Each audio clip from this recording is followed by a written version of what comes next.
Britz, Karl, your first year student nurse of the Davao Doctors College, and I am here to perform the assessment of abdomen return demonstration.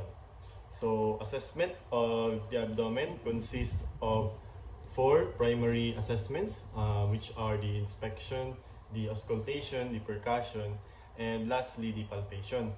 So, the physical examination of the abdomen is the key step in the evaluation of any abdominal complaints such as any abdominal pain, abdominal distension, any enlarged organs or masses that can be observed in the client's abdominal area.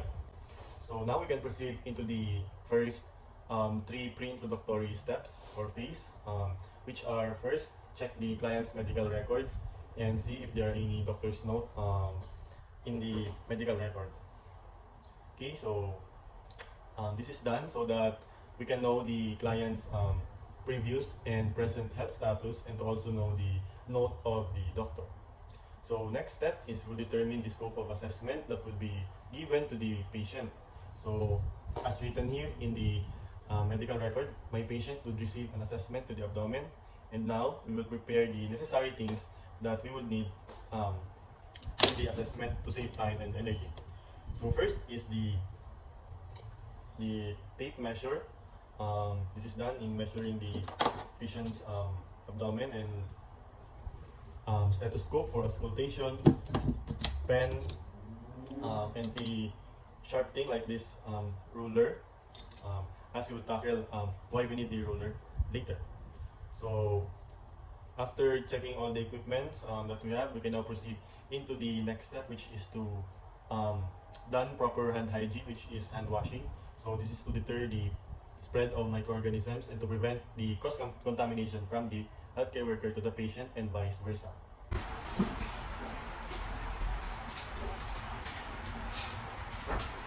Good day, sir. I am Britz, Karl, your first year student nurse for today. And so may I see your wristband, sir? Can you state your name and your birthday, please? Okay, sir. So, Mr. Borja, what would you like me to call you? Okay, sir, here. So, I have been sent here by your doctor because, as stated on your medical record, you will be receiving an assessment of the abdomen for today. So, by means of abdomen, I will be exposing your abdominal area, and I will be auscultating for the abdominal sounds or the bowel sounds, and then I will also be pressing into your internal organs and feeling or touching them. So, would that be alright to you, sir? Yes. Okay, sir. So, do you have any questions, clarifications that you would like to raise? Okay, so I would first closer the doors to provide your privacy. And is the lighting okay, sir? And the room temperature? Is the lighting and room temperature okay? Okay, sir. Thank you. So this is to provide for your client's comfort. And also, I would like to tell you, sir, that all the gathered data here in our assessment are kept confidential, and only you, me, and the attending doctor and nurses will be able to see your files. Okay, so now we can proceed with the assessment. So, sir, would you like to take a void? Okay, sir. Thank you. So, we have already asked the patient if he wants to take a void because having the gallbladder full may affect the assessment of our abdomen because it may be uneasy to the patient and also to alter some of the assessments that we will be proceeding. Okay, so now that we have ensured that my client would not void, I can now proceed into the assessment. I would place my client into a supine position with hands on the over his chest or lying besides his body, and also I would place a pillow onto the bottom of the knee. This is done so to promote my client's comfort because it may cause abdominal pain or uneasiness while assessing the abdomen. So, sir, you're here. I will be putting a pillow under your knee. So it also lessens the strain on the abdomen while we assess the patient. so now we will be assessing the patient's abdominal area. We'll raise the patient's clothes and uncover the abdominal area from the xiphoid process to the symphysis cubics. So, sir, babawal mo ito. Blanket niya, tapos i-uncover ko po yung abdominal area. So, do you feel any abdominal pain right now, sir? So I would observe and inspect my patient's abdominal skin temperature, the color, and I would note for any visible dilated veins, for any striae. Okay, temperature is good, color is normal, and then there are no dilated veins, no striae, and then check for scars and lesions or any rashes. Okay. I would also, if there are scars seen, I would note the history of the scars and its location to the medical record and note it by the quadrant and the reference lines. So I would also assess my patient's abdominal umbilicus by checking its skin color. It must be matched with its surrounding area, and also the skin tone. See, it's all the same. And also the umbilicus should be recessed, inverted, and protruding no more than 0.5 centimeters, round and conical. Okay, so normal. Okay, and I would also assess for any masses or bulges that can be seen around my patient's abdomen, for it can be a sign of protrusion of the intestine. Okay, so it's good. Okay, so now in checking my client's abdominal symmetry and contour, I would stand beside my client, and I would go lower than my usual stance, a little bit higher than the abdomen, and check for the abdominal symmetry. Okay, so after that, I would stand near the foot side of the bed and check for the abdominal symmetry again. Okay, so I would note the findings that have been gathered. So the common shape of the abdomen should be flat, rounded, and scaphoid, which is seen in adults and in also my client. Okay, so while doing the inspection, I would also inspect and observe my patient's respiratory movements and any aortic pulsations, and also any peristalsis. Okay, so now we will be assessing and measuring my patient's abdominal girth. So it will be done by letting our client stand, and we will place the measuring tape along the line of the umbilicus. And also we must remember that in measuring the abdominal girth, we must preferably do this in the same time of the day, ideally in morning, and it must be done after boiling. Okay, so sir, i-measure po natin yung inyong abdominal girth. Can you stand up, sir?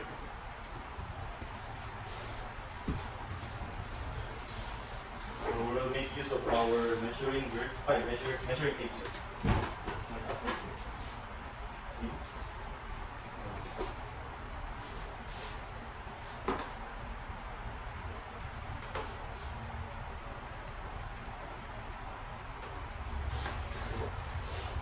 So you can now go back to position. I would note it. Okay, so now we will be auscultating the patient's abdominal area. And firstly, I would like to ask my patient that, sir, kailan po yung huli ninyong pag-eat ng meal?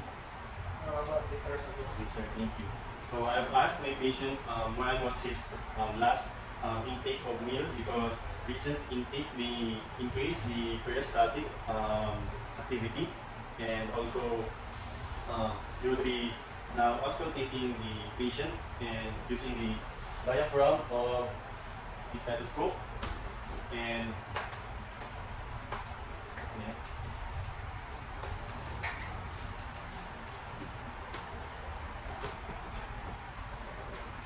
Okay, so now we will be auscultating the patient's abdominal area using the diaphragm of the stethoscope.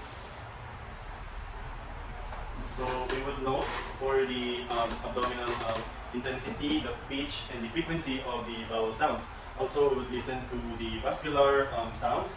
I would use the bell of the stethoscope into listening for the roots of the abdominal area, the renal, the iliac, and the femoral artery. So sir, taas mo natin.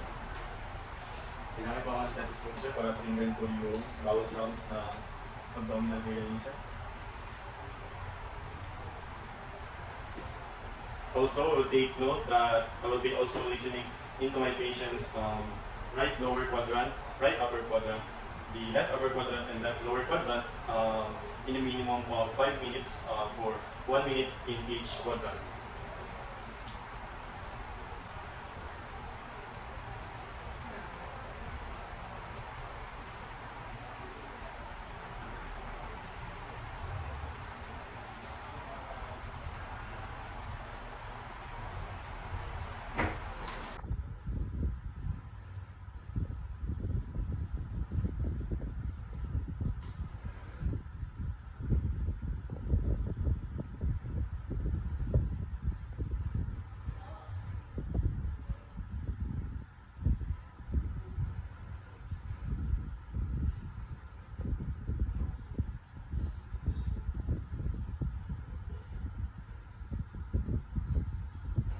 Okay, to listen for the peritoneal friction rub, we will be needing to use the diaphragm of the stethoscope to listen to the friction rub over the spleen and the liver. Sir, just continue at a time, sir.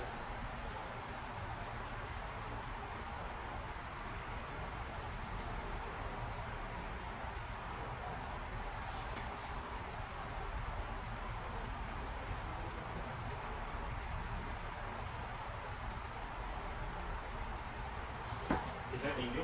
So now we will continue into percussion. We will percuss the patient's abdominal area, and we would percuss into the patient's several areas of the 4 quadrants of my patient to determine the presence of tympany or dullness. Tympany is a high-pitched sound, indicates a hollow field of space, field of air, and dullness indicates fluid or feces. Okay, so we'll now proceed into percussing for the vertical liver span of the mid-clavicle line. So we would start from the right lower quadrant along to the mid-clavicular line and would percuss upwards to the liver and note the changes from tympany to dullness and mark the points. We will be percussing on the right and mid-clavicular line on the area of the lung resonance around the third intercostal space and percuss downwards to the liver and note the changes from the lung resonance to the liver dullness and mark the point. Okay sir, so ngayon magpe-percuss pa tayo pero ang pag-percuss natin ngayon sir, palagyan po natin ng mark para palatandaan na po. Tayo pa kayo sir.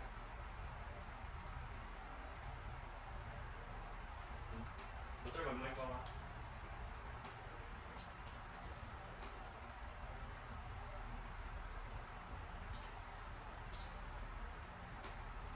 Sir? To percuss for the vertical liver span at the mid-sternal line, we would just start right above the umbilicus and would percuss upwards towards the liver, and also we would note the change of the tympany to dullness and we would mark the point.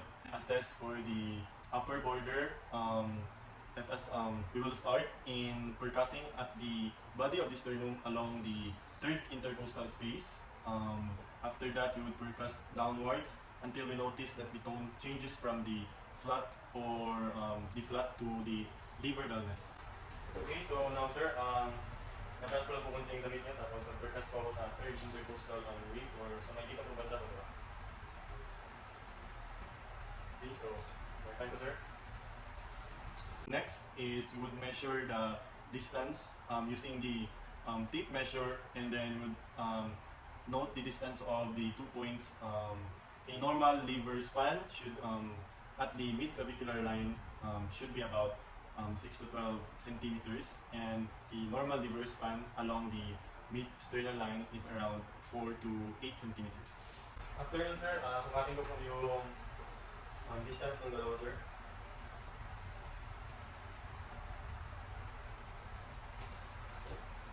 Okay, sir, thank you. Okay, so now, in order to assess for the liver descent, we would ask first the patient to take a deep breath and ask the patient to let him hold his breath while we percuss from the right lower quadrant towards the liver, and note the change from the tympani to downest, and again we would mark this point. Okay, so next is we would measure the distance between the lower border, the one that we had marked earlier, and then the right coastal margin along the mid-clavicular line.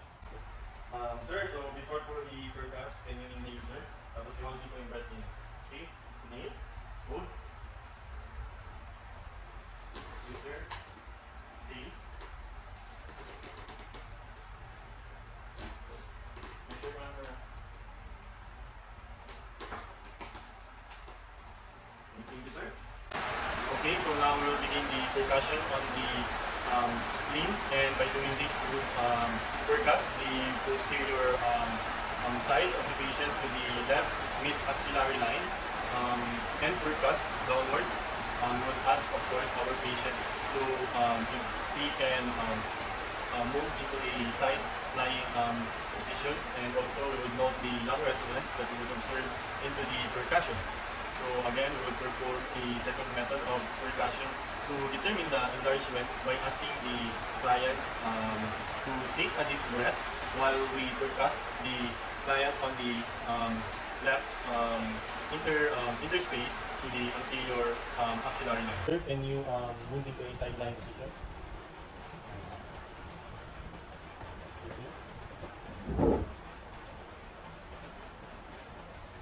Sir, i-percuss ko po kayo.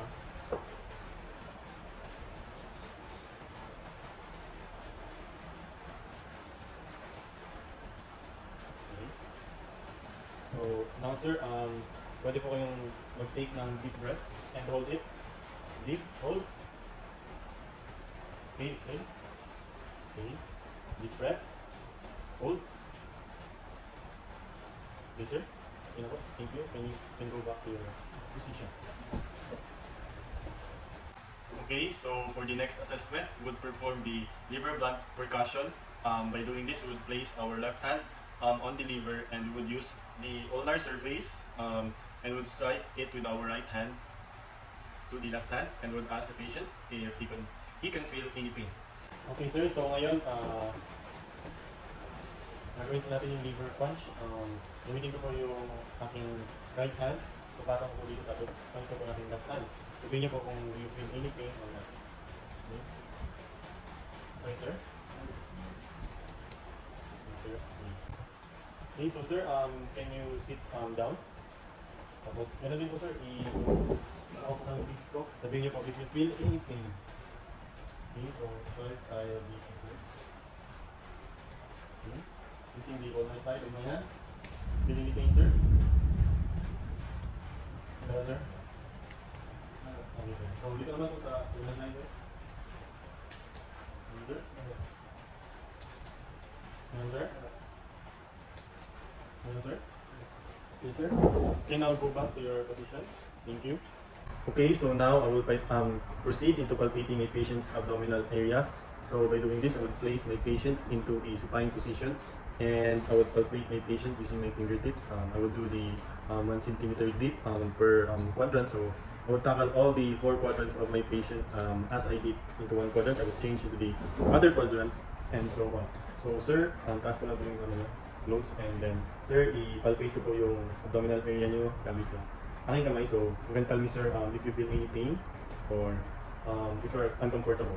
So I will also take note of any masses. So take note its size, the location, and the how hard the mass is. If I locate any mass and any pain that my patient will feel. So start the ball, sir. You feel any pain, sir? Okay, wala pong pain, sir. Okay, thank you. So there are no swelling, no bulges and masses that have been seen, and also no pain. I've already recorded it.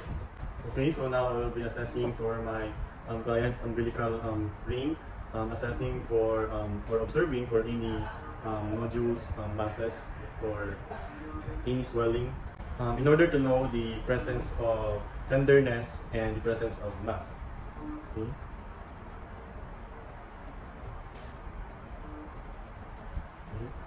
Hindi naman siya masakit, sir. So, next thing that I would do is to assess my patient's abdominal aorta by using both of my hands and palpate it slightly deep. Saan siya, sir? Hindi. Hindi, sir. Okay, so now in palpating the liver, I will be standing at the right side of my client and inserting my left hand at the back of my patient, right about to the 11 or 12 rib, right about the 11 and 12 spine, and then I will place my right hand parallel to my left hand. The finger should be pointing towards the client's head, and I would press slightly deep, and then I would inward and outward press my fingertips as my patient would take a deep breath. Okay? So sir, ibaba ko ng pasok ko yung kamay sa inyong spine. So, sir, can you take a deep breath? Okay? Exhale. Inhale. Exhale. So I would also assess for my patient's liver contour, nodule, and for the tenderness and any irregularities observed. See, isa-isa ko pong inhale. Exhale. Thank you, sir. Okay, so now we'll do the palpation by hooking, and by doing this, I would stand at the right side of my client, looking towards the foot side of the bed, and my hands should be at the right costal margin of my client. My fingertips should be pointing towards the feet of my client, and I would pull the hands inward and outward as my patient would take deep inhalation and exhalation. So sir, tatayo po right beside you, tapos palpate ko po yung sa may dito po yung side ng abdomen, tapos mag-take up po kayo ng deep breaths, inhale and exhale lang po. Start tayo, sir. Okay. Inhale, exhale, inhale, exhale, inhale, exhale. Okay, thank you, sir. So, while I've done the palpation, I have also noted for the any masses, for any swollen part, and any irregularities and nodules observed, that it was all normal. Okay, so now as we palpate the patient's spleen, I will be placing my left hand into the back of my patient. This is done for support into feeling or palpating the spleen. I would use my right hand in the fingertips of my right hand. As my patient would take a deep breath, I would push my hand inwards to feel the spleen. I would note for any irregularities, for any masses or any swelling felt. Okay, so sir, ihawakan po natin yung ating spleen. So lalagay ko po ito sa likod ninyo. And I would place my right hand onto the left costal margin. So sir, you can take deep breaths. Tapos pupush ko po. Try natin i-feel yung inyong spleen. So deep breath, inhale. Exhale. So sir, inhale. Exhale. So sir, inhale. Exhale. Okay sir, so thank you. I would note the findings. Okay, so now to palpate the kidneys for any kidney enlargement, I will stand at the patient's right side, and I will place my left hand under the right posterior plank, and the right hand at the right costal margin alongside the mid-clavicular line. So I would also ask my patient to take deep breaths, and as my patient would exhale, I would try to feel the kidneys using my fingers. This is during the peak in inspiration, and then ask him to exhale and hold this breath briefly. So I would palpate the left kidney with the procedure reversed. Okay, so sir, palpate po natin yung kidney ninyo, sir. Place ko na po itong left hand ko sa likod ninyo, tapos yung right sa inyo, right costal margin. So sir, take deep breaths po. Inhale and exhale. Pagka-exhale nyo, sir, hold your breath for around 3 seconds. As you exhale, as I try to touch and feel your kidney. Okay, sir, inhale, exhale, hold your breath, sir. Okay, so sir, inhale, exhale, hold your breath, sir. So sir, exhale, hold your breath. Okay, sir, thank you. Okay, so now as we will test for the SOA sign, we would first position the patient in a right side lying position, and then we would let the client hyperextend the right leg, and then we would ask the patient if he can feel any pain, because pain is in the right lower quadrant and is associated with the irritation of the ilia psoas muscle due to appendicitis. Okay sir, so gagawin po natin yung psoas test or sign. So gagawin po natin sir, can you move into a left side lying position? And then tanggalin ko lang itong sir. Tapos hilahin ko po itong right leg ninyo sir. I mean itong left leg ninyo, and then you can tell me sir kung may pain kayong maramdaman na. Meron sir? How about this? Wala naman. Okay, ito po sir. Wala naman. Ito po. Wala. Okay sir. So okay, now go back to your position. Okay, so thank you sir. Okay, so now we will proceed into the obturator sign. So as we test the obturator sign, we would let the client's knee and ankle be supported, and would flex the hip and leg and rotate the leg internally and externally. So if pain is shown, pain is usually in the right lower quadrant, and this would indicate irritation of the obturator muscle and would cause, this means appendicitis. Okay sir, so ngayon sir, i-test natin again kung meron kayong appendicitis by using the obturator sign. So gagawin natin sir, tanggalin ko lang po itong blanket. And then yung right leg po ninyo ay i-move ko lang po, i-flex ko sir. Flex it internally and externally. Okay. Sabihin nyo sir kung nakafeel kayo ng pain. Meron sir? Meron sir? Okay, last sir. Okay, nakafeel kayo ng pain sir? Okay, thank you sir. Okay, so now we will do the hypersensitivity test. So as we do this test, we will be needing a sharp object. So as we have said earlier, the use of this ruler as a sharp object would be used in this hypersensitivity test. So what we will do in this ruler is we would scratch it to the patient's abdomen, or stroke it to the patient's abdomen several times, and we would note for any complaints of pain. So pain on exaggerated sensation felt in the right lower quadrant is a positive skin hypersensitivity test, and it may indicate appendicitis. Okay sir, so ngayon naman po ang gagawin natin ay yung hypersensitivity test. So gagamitin po natin itong ruler namin to sharp po siya. So just stroke po natin ito sa inyong sa may right lower quadrant ng inyong abdomen, or at the bottom side of your abdomen. So taas ko lang ito sir. So sabihin niyo sir kung sobrang sakit, kung masakit or hindi. Okay, so hindi siya masakit sir, pero makilitin siya. So, okay. Wala siya sakit sir. Okay, wala. So as my patient have not made any painful face or any painful movements, my patient would be negative for appendicitis. Okay, so as for appendicitis or the peritoneal irritation, I would palpate deeply into the appendix, which is between the umbilicus and the anterior iliac crest, and I would listen and watch for the client's expression of pain. So I would ask also the client to describe which hurt more. So I would ask the client if it is the pressing in or the releasing, and where did the pain occur. Okay, so ngayon sir, i-assess po natin kung meron kayong appendicitis. So I would check your this part. You can tell me sir kung masakit siya as I press it. Masakit sir? Hindi. And ito sir, masakit? Yung pagtanggal ko po, hindi rin. Ito sir, hindi sir, hindi rin po.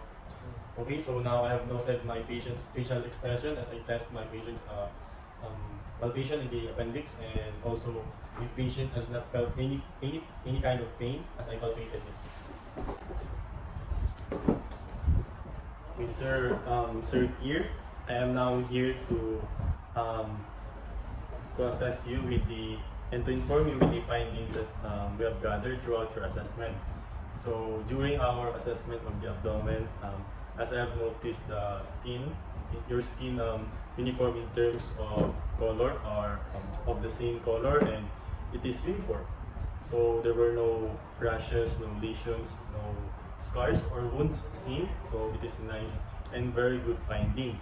So also your umbilicus was inverted and it is considered as normal, so you don't have to worry about anything. So the abdomen is also symmetrical. There's no problem with the shape of the abdomen. And upon auscultation, or as I have used the stethoscope and heard your bowel sounds, it was all normal, no irregularities or uncommon sounds to be found.